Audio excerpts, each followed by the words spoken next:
Se ti zdi, da bi skladba Rebeke Dremelj lahko šla po uspešnih stopinjah Alenke Gotar? Ja, Alenka Gotar je po mojem mnenju, svojevrsten fenomen. S tem rečem popoln paket, ne vem, imela je vse, ne vem, od precejšnje karizme, ne vem, ene takšne knock-out skladbe, ne vem, ki mislim, da skoraj nikogar ni pustila hladnokrvnega. Imela je neverjetno dodelan nastop, v koncu je Alenka Gotar je operna pevka, ne, mislim, ni ravno nekaj vsakdanjega. Če bo pa Rebeki uspelo, pa ja, upam, da je bo, ne, v prvi vrsti.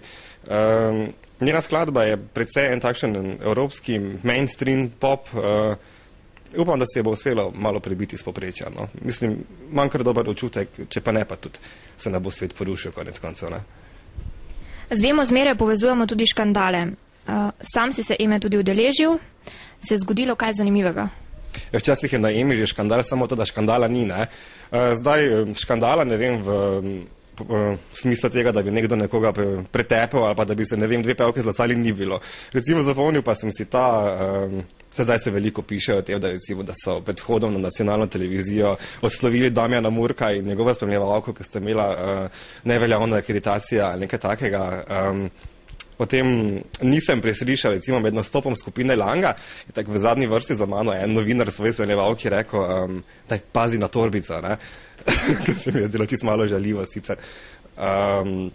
Kaj še je bilo takšnega, recimo? Ja, recimo zanimivo pa je bilo tudi, da opazovati te neverjetno užaloščene obraze nekaterih naših glasbenikov ob razglasitvi rezultatov, ne. Tako da jaz predlagam, da ne čisto verjeti temu, kot bojo zdaj si razlagali, da jim je pa vse eno, pa da so prišli samo komad predstaviti, ne. Ker mislim, da so eni kar precej potavčeni v tem trenutku.